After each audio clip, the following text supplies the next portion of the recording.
നമ്മളിന്നിവിടെ പരിചയപ്പെടാൻ പോകുന്ന ടോപ്പിക്ക് ഭാഷകളെക്കുറിച്ചാണ്. നമ്മളിന്ന് പരിചയപ്പെടാൻ പോകുന്ന ടോപ്പിക്ക് ഭാഷകളെക്കുറിച്ചാണ്. തുടങ്ങാം.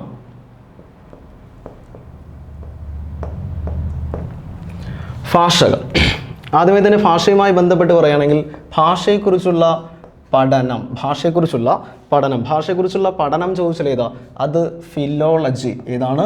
ഫിലോളജി. ഭാഷയെക്കുറിച്ചുള്ള പഠനം ചോദിച്ചാൽ അത് ഫിലോളജിയാണ്. ഏതാണ്? ഫിലോളജി. അവിടെ നമുക്കൊരു ഡൗട്ട് തോന്നാം, അപ്പോൾ എന്താണ് ലിംഗ്വിസ്റ്റിക്സ്? എന്താണ് ലിംഗ്വിസ്റ്റിക്സ് എന്ന് ചോദിച്ചാലോ, അത് ഭാഷയുടെ ശാസ്ത്രീയ പഠനമാണ് ഏത്? ലിംഗ്വിസ്റ്റിക്സ്. ഭാഷയെക്കുറിച്ചുള്ള പഠനം ഫിലോളജി, ഭാഷയുടെ ശാസ്ത്രീയ പഠനം ചോദിച്ചാൽ ഏതാ? അത് ലിംഗ്വിസ്റ്റിക്സ്. ഏതാണ്? ലിംഗ്വിസ്റ്റിക്സ്. ശരി, ശ്രദ്ധിക്കുക. നമ്മുടെ ഇന്ത്യൻ ഭരണഘടനയിൽ ഭാഷയെക്കുറിച്ച് പ്രതിപാദിക്കുന്ന ഭാഗം ഉണ്ട്, അതുപോലെ തന്നെ ഷെഡ്യൂൾ ഉണ്ട്, അതുപോലെ തന്നെ ആർട്ടിക്കിൾസ് ഉണ്ട്. അപ്പോൾ ഇന്ത്യൻ ഭരണഘടന 1950 ജനുവരി 26 നിലവിൽ വന്നപ്പോൾ ആകെ പാർട്ട് എത്ര ഉണ്ടായിരുന്നു എന്ന് ചോദിച്ചാൽ എത്രയാ? അത് 22 നിലവിൽ എത്ര പാർട്ടുണ്ട്? 25 പാർട്ടുണ്ട്. ഭരണഘടന നിലവിൽ വന്നപ്പോൾ എത്ര ഷെഡ്യൂൾ ഉണ്ടായിരുന്നു? 8 ഷെഡ്യൂൾ ഉണ്ടായിരുന്നു. ഇപ്പോൾ എത്ര ഷെഡ്യൂൾ ഉണ്ട്? 12 ഷെഡ്യൂൾ ഉണ്ട്. ഈ 12 ഷെഡ്യൂളിൽ ഒരു ഷെഡ്യൂൾ എന്തിനെ കുറിക്കുന്നു? ഭാഷയെ കുറിക്കുന്നു. അപ്പോൾ ഭാഷയെ കുറിക്കുന്ന പട്ടിക ചോദിച്ചാൽ ഏതാ? അത് 8. ഭാഷയെ കുറിക്കുന്ന പട്ടിക ചോദിച്ചാൽ അത് 8. പറഞ്ഞ കാര്യം ഒന്നുകൂടെ. ഭാഷയെക്കുറിച്ചുള്ള പഠനം ഫിലോളജി, ഭാഷയുടെ ശാസ്ത്രീയ പഠനം ചോദിച്ചാൽ ഏതാ? അത് ലിംഗ്വിസ്റ്റിക്സ് ആണ്. ഭാഷയെ കുറിക്കുന്ന ഭരണഘടനയിലെ പട്ടിക ചോദിച്ചാൽ ഏതാ? പട്ടിക 8. എന്നാൽ ഭരണഘടനയിലെ ഭാഷയെ കുറിക്കുന്ന ഭാഗം ചോദിച്ചാൽ ഏതാ? ഭാഗം 17. ഏതാണ് ഭാഗം? ഭാഗം 17. ഭരണഘടനയിൽ ഭാഷയെ കുറിക്കുന്ന ഭാഗം ചോദിച്ചാൽ അത് 17. അപ്പോൾ ഈ ഭാഗം 17-നകത്ത് കുറച്ച് ആർട്ടിക്കിൾസ് വരുന്നുണ്ട്. ഏതിനെ കുറിക്കുന്ന? ഭാഷയെ കുറിക്കുന്ന കുറച്ച് ആർട്ടിക്കിൾസ് വരുന്നുണ്ട്. ഏതൊക്കെയാണ് ആർട്ടിക്കിൾസ്? ഭാഷയെ കുറിക്കുന്ന ആർട്ടിക്കിൾസ് ചോദിച്ചാൽ ഏതൊക്കെയാണ്? അല്ലെങ്കിൽ ഭാഷയെ കുറിക്കുന്ന അനുച്ഛേദം ചോദിച്ചാൽ ഏത് മുതൽ ഏതുവരെ എന്ന് ചോദിച്ചാൽ അത് 343 മുതൽ 351 വരെ. അപ്പോൾ ഭാഷയെ കുറിക്കുന്ന ഭരണഘടനയിലെ അനുച്ഛേദം ചോദിച്ചാൽ എത്ര മുതൽ എത്ര വരെയാണ്? 343 മുതൽ 351 വരെയാണ്. ശ്രദ്ധിക്കുക, ഭാഷയെക്കുറിച്ചുള്ള പഠനം ചോദിച്ചാൽ അത് ഫിലോളജി. ഭാഷയുടെ ശാസ്ത്രീയ പഠനമാണ് ചോദ്യമെങ്കിൽ അത് ഏതാ? അത് ലിംഗ്വിസ്റ്റിക്സ്. ഇന്ത്യൻ ഭരണഘടനയിൽ ഭാഷയെ കുറിക്കുന്ന പട്ടിക ഏതാ? പട്ടിക 8. 8ാമത്തെ പട്ടിക ഭാഷയെ കുറിക്കുന്നു. 9ാമത്തെ പട്ടിക ഭൂപരിഷ്കരണം. 10ാമത്തെ പട്ടിക ചോദിക്കുകയാണെങ്കിലോ അത് കൂറുമാറ്റ നിരോധന നിയമമാണ്. 11ാമത്തെ ആണെങ്കിൽ പഞ്ചായത്തി രാജ്. 12 ആണെങ്കിലോ നഗരപാലിക സംവിധാനം. ശരി, തിരിച്ചു വരിക. അപ്പോൾ ഭാഷയെ കുറിക്കുന്ന ഭരണഘടനയിലെ ഭാഗം ഏതാ? ഭാഗം 17. ഏതാണ് ഭാഗം? 17. അപ്പോൾ ഭാഷയെ കുറിക്കുന്ന ഭരണഘടനയിലെ ഭാഗം 17. ആർട്ടിക്കിൾസ് ഏത് മുതൽ ഏത് വരെ? 343 മുതൽ 351 വരെയാണ്. ശരി, ശ്രദ്ധിക്കുക. വളരെ ഇമ്പോർട്ടൻ്റ് ആയിട്ടുള്ള ആർട്ടിക്കിളാണ് ആർട്ടിക്കിൾ 343. ഒത്തിരി പരീക്ഷകൾക്ക് ചോദിച്ച പ്രീവിയസ് ക്വസ്റ്റ്യൻ ആണ് ആർട്ടിക്കിൾ 343. 343 പറയുന്നുണ്ട് എന്താ പ്രത്യേകത? ദേവനാഗരി ലിപിയുള്ള ഹിന്ദിയാണ് ഇന്ത്യയുടെ ഔദ്യോഗിക ഭാഷ. ദേവനാഗരി ലിപിയുള്ള ഹിന്ദിയാണ് ഇന്ത്യയുടെ ഔദ്യോഗിക ഭാഷ എന്ന് കുറിക്കുന്ന ഇന്ത്യൻ ഭരണഘടനയിലെ ആർട്ടിക്കിൾ ഏതാണെന്ന് ചോദിച്ചാൽ ആർട്ടിക്കിൾ ഏതാ? 343 ആണ്. അപ്പോൾ ശ്രദ്ധിക്കുക, ഇന്ത്യയുടെ ഔദ്യോഗിക ഭാഷ ഏതാണ്? ഹിന്ദിയാണ്. ഹിന്ദി ഭാഷയുടെ ലിപി ചോദിച്ചാൽ ഏതാ? അത് ദേവനാഗരി ലിപിയാണ്. അപ്പോൾ ഇന്ത്യയുടെ ഔദ്യോഗിക ഭാഷ ഹിന്ദി ഭാഷയുടെ ലിപി ചോദിച്ചാൽ അത് ദേവനാഗരി ലിപിയാണ്. അപ്പോൾ ഹിന്ദിയെ കൂടാതെ ദേവനാഗരി ലിപിയുള്ള മറ്റ് ഭാഷകളുണ്ട്. ഏതൊക്കെയാ? ഹിന്ദിയെ കൂടാതെ ദേവനാഗരി ലിപിയുള്ള മറ്റു ഭാഷകളാണ്. ഒന്ന് സംസ്കൃതം. ഏതാണ്? സംസ്കൃതം. അപ്പോൾ ഹിന്ദിയെ കൂടാതെ ദേവനാഗരി ലിപിയുള്ള മറ്റൊരു ഭാഷയാണ് സംസ്കൃതം. പിന്നെയുമുണ്ട് മറ്റൊരു ഭാഷയാണ് മറാത്തി. ഏതാണ്? മറാത്തി. അപ്പോൾ ദേവനാഗരി ലിപിയുള്ള മറ്റൊരു ഭാഷയാണ് ഇത് മറാത്തി. പിന്നെയുമുണ്ട് ഒരു ഭാഷ. ഏതാ ഭാഷ? അത് നേപ്പാളി. ഏതാണ്? നേപ്പാളി. അപ്പോൾ ഓർമ്മിച്ചോളുക, ഹിന്ദി, സംസ്കൃതം, മറാത്തി, നേപ്പാളി. അതുപോലെ തന്നെ ജൈനമതമായിട്ടൊക്കെ ബന്ധപ്പെട്ടിട്ടുള്ള ഒരു ഭാഷ ഉണ്ട്. ഏതാ? പ്രാകൃത്. ഏതാണ്? പ്രാകൃത്. ഈ 5 ഭാഷകൾ, അതായത് സംസ്കൃതം, മറാത്തി, നേപ്പാളി, പ്രാകൃത്, പിന്നെ ഏതാ ഭാഷ? ഹിന്ദി. അപ്പോൾ ഇത്തരത്തിൽ ഈ ഭാഷകളെല്ലാം ഏത് ലിപിയിലാണ് ഉപയോഗിക്കുന്നത്? ആ ദേവനാഗരി ലിപി ഉപയോഗിച്ച് എഴുതുന്ന ഭാഷകളാണ് ഇതൊക്കെ. ഓർമ്മിച്ചോളൂ. അപ്പോൾ ഇന്ത്യയുടെ ഔദ്യോഗിക ഭാഷ നമ്മൾ പറഞ്ഞു ഏതെന്നാ പറഞ്ഞത്? ഹിന്ദിയാണെന്ന് പറഞ്ഞു അല്ലേ? ഏതെന്ന് പറഞ്ഞേ? ഹിന്ദിയാണെന്ന് പറഞ്ഞു. അപ്പോൾ ഇന്ത്യയുടെ ഔദ്യോഗിക ഭാഷ ഹിന്ദിയായി നിലവിൽ വന്ന വർഷമാണ് 1965. അപ്പോൾ ഇന്ത്യയുടെ ഔദ്യോഗിക ഭാഷ ഹിന്ദിയായ വർഷം 1965. അപ്പോൾ 1965 ഇന്ത്യയുടെ ഔദ്യോഗിക ഭാഷയായി ഹിന്ദി നിലവിൽ വരുന്നുണ്ട്. അപ്പോൾ ഓർമ്മിച്ചോളുക, 1965 ഇന്ത്യയുടെ ഔദ്യോഗിക ഭാഷയായി ഹിന്ദി നിലവിൽ വരാൻ കാരണമായ ഒരു ആക്ട് ഉണ്ട്. അപ്പോൾ ഏത് ആക്ടിൻ്റെ അടിസ്ഥാനത്തിലാണ് ഇന്ത്യയുടെ ഔദ്യോഗിക ഭാഷ ഹിന്ദിയായിട്ട് അംഗീകരിച്ചത് എന്ന് ചോദിച്ചാൽ ഏത് ആക്ട്?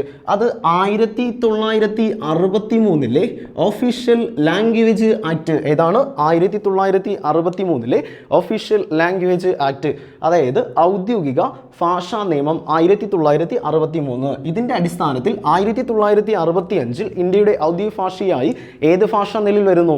ആ ഹിന്ദി ഭാഷ നിലവിൽ വരുന്നു. ഓക്കെ അല്ലേ? ശരി. അപ്പോൾ ശ്രദ്ധിക്കുക, അപ്പോൾ ഹിന്ദി ഭാഷയുടെ ലിപിയാണ് ഏതെന്ന് പറഞ്ഞു? ദേവനാഗരി ലിപിയാണ്. അപ്പോൾ 1965 ഇന്ത്യയുടെ ഔദ്യോഗിക ഭാഷ ഹിന്ദിയായി നിലവിൽ വരുന്നു. അപ്പോൾ ഹിന്ദിക്ക് മുൻപ് ഇന്ത്യയുടെ ഔദ്യോഗിക ഭാഷ ഏതായിരുന്നു എന്ന് ചോദിച്ചാൽ, ഹിന്ദിക്ക് മുമ്പ് ഇന്ത്യയുടെ ഔദ്യോഗിക ഭാഷ ഏതാണ് എന്ന് ചോദിച്ചാൽ അത് ഇംഗ്ലീഷാണ്. ഏതാണ്? ഇംഗ്ലീഷാണ്. അപ്പോൾ ഹിന്ദിക്ക് മുമ്പ് ഇന്ത്യയുടെ ഔദ്യോഗിക ഭാഷ ഇംഗ്ലീഷ്. അപ്പോൾ ഇംഗ്ലീഷിന് മുമ്പ് ഇന്ത്യയുടെ ഔദ്യോഗിക ഭാഷ ഏതാ? അത് പേർഷ്യയാണ്. ഏതാണ്? പേർഷ്യ. ഇംഗ്ലീഷിന് മുമ്പ് ഇന്ത്യയുടെ ഔദ്യോഗിക ഭാഷ ചോദിച്ചാൽ ഏതാ? അത് പേർഷ്യയാണ്. ഓക്കെ അല്ലേ? അപ്പോൾ ഇന്ത്യയുടെ ഔദ്യോഗിക ഭാഷ ഇപ്പോൾ നിലവിൽ ഏതാണെന്ന് ചോദിച്ചാൽ അത് ഹിന്ദിയാണ്. ഹിന്ദിക്ക് മുൻപാണ് ചോദ്യമെങ്കിൽ ഏതാ? ഹിന്ദിക്ക് മുമ്പ് ഇന്ത്യയുടെ ഔദ്യോഗിക ഭാഷ ഏതായിരുന്നു? ഇംഗ്ലീഷ്. ഇംഗ്ലീഷിന് മുമ്പ് ഇന്ത്യയുടെ ഔദ്യോഗിക ഭാഷ ചോദിച്ചാൽ ഏതാ? അത് പേർഷ്യ. ഏതാണ് ഭാഷ? പേർഷ്യ. ഈ പേർഷ്യ ഭാഷയ്ക്ക് ഒരു പ്രത്യേകതയുണ്ട്. എന്താ പ്രത്യേകത? പേർഷ്യ ഭാഷയ്ക്കുള്ള പ്രത്യേകതയാണ് മുഗൾ സാമ്രാജ്യത്തിൻ്റെ ഔദ്യോഗിക ഭാഷ ചോദിച്ചാൽ ഏതാ? മുഗൾ സാമ്രാജ്യത്തിൻ്റെ ഔദ്യോഗിക ഭാഷ ചോദിച്ചാൽ ഏതാ? അത് ഹിന്ദിയാണ്. അത് പേർഷ്യയാണ്. ശ്രദ്ധിക്കുക, മുഗൾ സാമ്രാജ്യത്തിൻ്റെ ഔദ്യോഗിക ഭാഷ ഏതായിരുന്നു എന്ന് ചോദിച്ചാൽ അത് പേർഷ്യയാണ്. ഏതാണ്? പേർഷ്യ. മാത്രമല്ല പേർഷ്യൻ ഹോമർ എന്നറിയപ്പെടുന്നു ആര്? പേർഷ്യൻ ഹോമർ എന്നറിയപ്പെടുന്നു ആര്?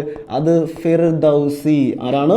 ഫിർദൗസി. പേർഷ്യൻ ഹോമർ എന്നറിയപ്പെടുന്നത് ഫിർദൗസിയാണ്. ആരാണ്? ഫിർദൗസി. അങ്ങനെയാണെങ്കിൽ ഉറുദു ഹോമർ ചോദിച്ചാൽ ആരാ? ഉറുദു ഹോമർ ചോദിച്ചാൽ ആരാ? ഉറുദു ഹോമർ ചോദിച്ചാൽ നമുക്ക് പരിചയമുള്ള വ്യക്തിയാണ്. ആരാ? അമീർ ഖുസ്രു. ആരാണ്? അമീർ ഖുസ്രു. അപ്പോൾ ഉറുദു ഹോമർ ചോദിച്ചാൽ ആരാണ്? അമീർ ഖുസ്രു ആണ്. അങ്ങനെയാണെങ്കിൽ ഇന്ത്യൻ ഹോമർ ചോദിച്ചാൽ ആരാ? ഇന്ത്യൻ ഹോമർ എന്നറിയപ്പെടുന്ന വ്യക്തിയാണ് വാത്മീകി. ആരാണ്? വാത്മീകി. ഇന്ത്യൻ ഹോമർ എന്നറിയപ്പെടുന്നത് വാത്മീകിയാണ്. അപ്പോൾ പേർഷ്യൻ ഹോമർ എന്നറിയപ്പെടുന്നത് ഫിർദൗസി, ഉറുദു ഹോമർ എന്നറിയപ്പെടുന്നതാണ് അമീർ ഖുസ്രു, ഇന്ത്യൻ ഹോമർ എന്നറിയപ്പെടുന്ന ആര്? വാത്മീകി. അപ്പോൾ കേരള ഹോമർ ചോദിച്ചാൽ ആരാ? കേരള ഹോമറാണ് അയ്യപ്പിള്ള ആശാൻ. ആരാണ്? അയ്യപ്പിള്ള ആശാനാണ്. അപ്പോൾ കേരള ഹോമർ എന്നറിയപ്പെടുന്നത് അയ്യപ്പിള്ള ആശാനാണ്. ഓക്കെ അല്ലേ? പറഞ്ഞ കാര്യം ശ്രദ്ധിക്കുക. ഭാഷയെക്കുറിച്ചുള്ള പഠനം ചോദിച്ചാൽ അത് ഫിലോളജി. ഭാഷയുടെ ശാസ്ത്രീയ പഠനമാണ് ചോദ്യമെങ്കിൽ ഏതാ? അത് ലിംഗ്വിസ്റ്റിക്സ്. ഇന്ത്യൻ ഭരണഘടനയിൽ ഭാഷയെ കുറിക്കുന്ന പട്ടികയാണ് ചോദ്യമെങ്കിൽ ആൻസർ ഏതാ? അത് 8. ഇന്ത്യൻ ഭരണഘടനയിൽ ഭാഷയെ കുറിക്കുന്ന ഭാഗമാണെങ്കിൽ 17, ആർട്ടിക്കിൾ ആണെങ്കിൽ 343 മുതൽ 351 വരെയാണ്. ഏറ്റവും പ്രധാനപ്പെട്ട ആർട്ടിക്കിൾ 343. ദേവനാഗരി ലിപിയുള്ള ഹിന്ദിയാണ് ഇന്ത്യയുടെ ഔദ്യോഗിക ഭാഷ എന്ന് കുറിക്കുന്നു ആർട്ടിക്കിൾ 343. ഹിന്ദിയെ കൂടാതെ ദേവനാഗരി ലിപിയുള്ള മറ്റു ഭാഷകളാണ് സംസ്കൃത ഭാഷ, മറാത്തി ഭാഷ, അതുപോലെ തന്നെ പ്രാകൃത ഭാഷ, മറ്റൊരു ഭാഷയാണ് നേപ്പാളി ഭാഷ. ഇതെല്ലാം എഴുതാൻ ഉപയോഗിക്കുന്ന ലിപി ദേവനാഗരി ലിപിയാണ്. പിന്നെ നമ്മൾ പറഞ്ഞു ഔദ്യോഗിക ഭാഷ നിയമം നിലവിൽ വന്നത് 1963. Official language act 1963. അതിൻ്റെ ബേസിൽ ഇന്ത്യയുടെ ഔദ്യോഗിക ഭാഷയായി ഹിന്ദി നിലവിൽ വന്നു 1965. ഓർമ്മിച്ചോളുക. ഹിന്ദിക്ക് മുമ്പ് ഇന്ത്യയുടെ ഔദ്യോഗിക ഭാഷ ഏതായിരുന്നു എന്ന് ചോദിച്ചാൽ അത് ഇംഗ്ലീഷ്. ഇംഗ്ലീഷിന് മുമ്പ് ഇന്ത്യയുടെ ഔദ്യോഗിക ഭാഷ ചോദിച്ചാൽ ഏതോ? പേർഷ്യ. ഏതാണ്? പേർഷ്യ. മുഗൾ സാമ്രാജ്യത്തിൻ്റെ ഔദ്യോഗിക ഭാഷയായിരുന്നതാണ് ഇത് പേർഷ്യ. പേർഷ്യൻ ഹോമർ എന്നറിയപ്പെടുന്നത് ഫിർദൗസി. ആരാണ്? ഫിർദൗസി. Persian Homer Firdausi. അതുപോലെ തന്നെ ഇന്ത്യൻ ഹോമർ ചോദിക്കുകയാണെങ്കിലോ Indian Homer Valmiki. Kerala Homer ആണെങ്കിൽ അയ്യപ്പിള്ള ആശാൻ. ആരാണ്? അയ്യപ്പിള്ള ആശാൻ. ഉറുദു ഹോമറാണ് ചോദ്യമെങ്കിൽ ഏതാ? ഉറുദു ഹോമർ എന്നറിയപ്പെടുന്നത് എന്നറിയപ്പെടുന്ന വ്യക്തിയാണ് അമീർ ഖുസ്രു. ആരാണ്? അമീർ ഖുസ്രു ആണ്. ശരി, അങ്ങനെയാണെങ്കിൽ ശ്രദ്ധിക്കുക, ഇംഗ്ലീഷ് ഭാഷയുടെ പിതാവ് എന്നറിയപ്പെടുന്നത് ജെഫ്രി ചോസർ. ആരാണ്? ജെഫ്രി ചോസർ ആണ്. ഇംഗ്ലീഷ് ഭാഷയുടെ പിതാവ് എന്നറിയപ്പെടുന്നത് ജെഫ്രി ചോസർ. എന്നാൽ ആധുനിക ഇംഗ്ലീഷ് ഭാഷയുടെ പിതാവ് എന്നാണ് ചോദ്യമെങ്കിൽ ആരാ? അത് വില്യം ഷേക്സ്പിയർ. ആരാണ്? William Shakespeare. ആരാണ്? William Shakespeare. ഓർമ്മിച്ചോളുക, ഇംഗ്ലീഷ് ഭാഷയുടെ പിതാവ് ചോദിച്ചാൽ അത് ജെഫ്രി ചോസർ. ആധുനിക ഇംഗ്ലീഷ് ഭാഷയുടെ പിതാവ് എന്ന് ചോദിച്ചാൽ ആരാ? അത് വില്യം ഷേക്സ്പിയർ. ആരാണ്? William Shakespeare. ഓർമ്മിച്ചോളുക. ഇപ്പം ഇന്ത്യയുടെ ഔദ്യോഗിക ഭാഷ ഹിന്ദി ആയ വർഷം 1965. 1965. ഈ 1965 ഡേറ്റ് പഠിച്ചോളണം. ജനുവരി 26-നാണ്. 1965 ജനുവരി 26. ജനുവരി 26-ന് ഒരു 3 പ്രത്യേകതയുണ്ട്. എന്താ പ്രത്യേകത? നമുക്ക് എല്ലാവർക്കും അറിയുന്ന ഒരു പ്രത്യേകതയാണ് ഇത്, റിപ്പബ്ലിക് ഡേ. ഏതാണ്? റിപ്പബ്ലിക് ഡേ ആണ്. ജനുവരി 26 ഒന്ന് റിപ്പബ്ലിക് ഡേ ആണ്. ഏതാണ്? റിപ്പബ്ലിക് ഡേ ആണ്. മറ്റൊരു പ്രത്യേകത, ജനുവരി 26-ന് മറ്റൊരു പ്രത്യേകതയാണ് കസ്റ്റംസ് ഡേ. കസ്റ്റംസ് ഡേ ചോദിച്ചാലും ജനുവരി 26. അതിന് മറ്റൊരു പ്രത്യേകത കൂടിയുണ്ട്. ചിലപ്പോൾ PSC എങ്ങനെയായിരിക്കും ചോദിക്കുന്നത്, ഇന്ത്യ റിപ്പബ്ലിക് ഡേ ആചരിക്കുമ്പോൾ മറ്റൊരു രാഷ്ട്രം സ്വാതന്ത്ര്യദിനം ആചരിക്കുന്നു. ഏതാണ് രാഷ്ട്രം? ഇന്ത്യ റിപ്പബ്ലിക് ഡേ ആചരിക്കുമ്പോൾ മറ്റൊരു രാഷ്ട്രം സ്വാതന്ത്ര്യദിനം ആചരിക്കുന്നു. ഏതാണ് രാഷ്ട്രം?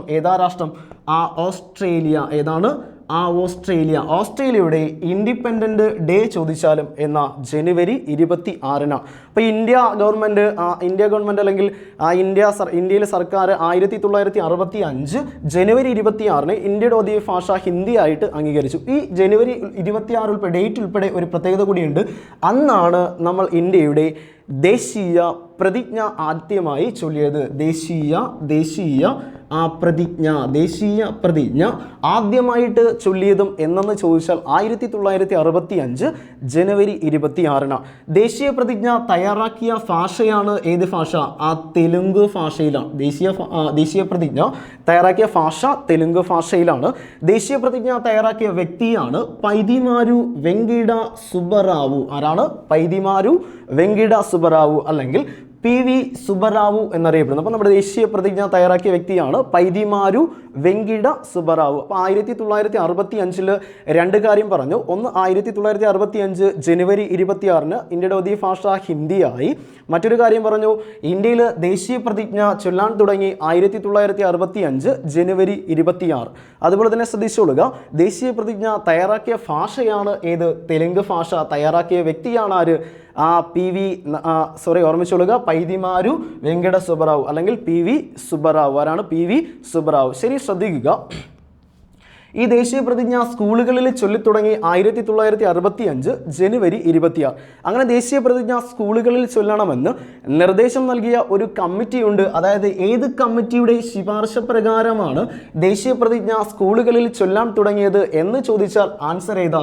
അത് MC ചഗ്ല കമ്മിറ്റിയാണ്. ഏതാണ് കമ്മിറ്റി? MC Chagla committee. പറഞ്ഞ കാര്യം ഓക്കെ അല്ലേ? അപ്പോൾ 1965 ജനുവരി 26-ന് ദേശീയ പ്രതിജ്ഞ സ്കൂളുകളിൽ ചൊല്ലാൻ തുടങ്ങി.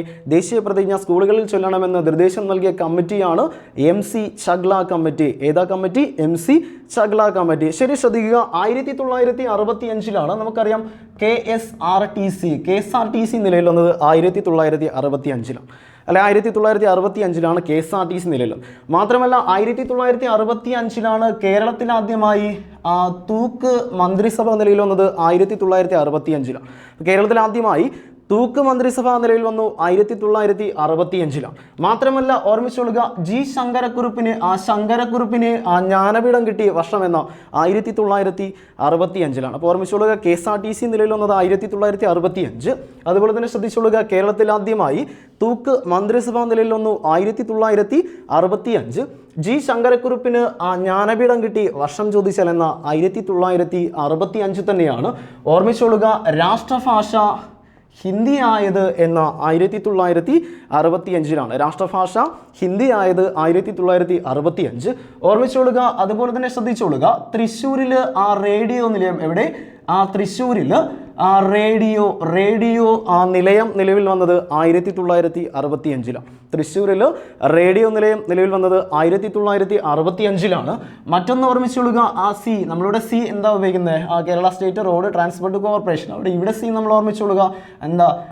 ചെമ്മീൻ. ഏതാണ്? ചെമ്മീൻ. ഓർമ്മിച്ചുകൊള്ളുക, ചെമ്മീൻ. രാഷ്ട്രപതിയുടെ സ്വർണ്ണ മെഡൽ ലഭിച്ച ആദ്യ മലയാള ചിത്രമാണ് ചെമ്മീൻ. ഏതാണ്? ചെമ്മീൻ. അപ്പോൾ രാഷ്ട്രപതിയുടെ സ്വർണ്ണ മെഡൽ ചെമ്മീൻ എന്ന സിനിമയ്ക്ക് നേടിയത്, അല്ലെങ്കിൽ സിനിമ നേടിയ വർഷമാണ് 1965. ഓർമ്മിച്ചുകൊള്ളുക, ചെമ്മീൻ സിനിമ സംവിധാനം ചെയ്ത വ്യക്തിയാണ് രാമു കാര്യാട്ട്. ആരാണ്? രാമു കാര്യാട്ട്. അപ്പോൾ ചെമ്മീൻ സിനിമയുടെ തിരക്കഥാകൃത്ത് ചോദിച്ചാൽ ആരാ? അത് SL പുരം സദാനന്ദൻ. ആരാണ്? SL പുരം സദാനന്ദൻ. രാഷ്ട്രപതിയുടെ സ്വർണ്ണ മെഡൽ നേടിയ ആദ്യ മലയാള ചിത്രം ചെമ്മീനാണെങ്കിൽ രാഷ്ട്രപതിയുടെ വെള്ളി മെഡൽ നേടിയ ആദ്യ ചിത്രം മലയാള ചിത്രമാണ് നീലക്കുയിൽ. ഏതാണ്? നീലക്കുയിൽ. അതുപോലെ തന്നെ ചെമ്മീൻ സിനിമയിൽ ഒരു പ്രശസ്തമായ ഒരു ഗാനമുണ്ട്. ഏതാ? മാനസമൈനേ വരൂ. ഏതാണ്? മാനസമൈനേ വരൂ. അത് ആലപിച്ച വ്യക്തിയാണ് മന്നാടെ. ആരാണ്? മന്നാടെ. ക്ലിയർ അല്ലേ പറഞ്ഞ കാര്യം? ഓക്കെ ആണല്ലോ. അപ്പോൾ ഇവിടെ ഓർമ്മിക്കേണ്ടത് ആർട്ടിക്കിൾ 343 ഒരു പ്രത്യേകത കൂടിയുണ്ട്. ഓപ്ഷനിൽ ചിലപ്പോൾ ആർട്ടിക്കിൾ 343-ൽ 1 ഉണ്ടെങ്കിൽ ആൻസർ ഏതാ? 343-ൽ 1. വളരെ ഇമ്പോർട്ടൻ്റ് ആണ്. ദേവനാഗരി ലിപിയുള്ള ഹിന്ദി ഇന്ത്യയുടെ ഔദ്യോഗിക ഭാഷ എന്ന് കുറിക്കുന്നത് 343-ൽ 1 എന്ന ആർട്ടിക്കിളാണ്. 343-ൽ 1 ഇല്ല എന്നുണ്ടെങ്കിൽ ആൻസർ ഏത് തന്നെയാണ്? 343 തന്നെയാണ്. ഓക്കെ അല്ലേ ഇത്രയും കാര്യം?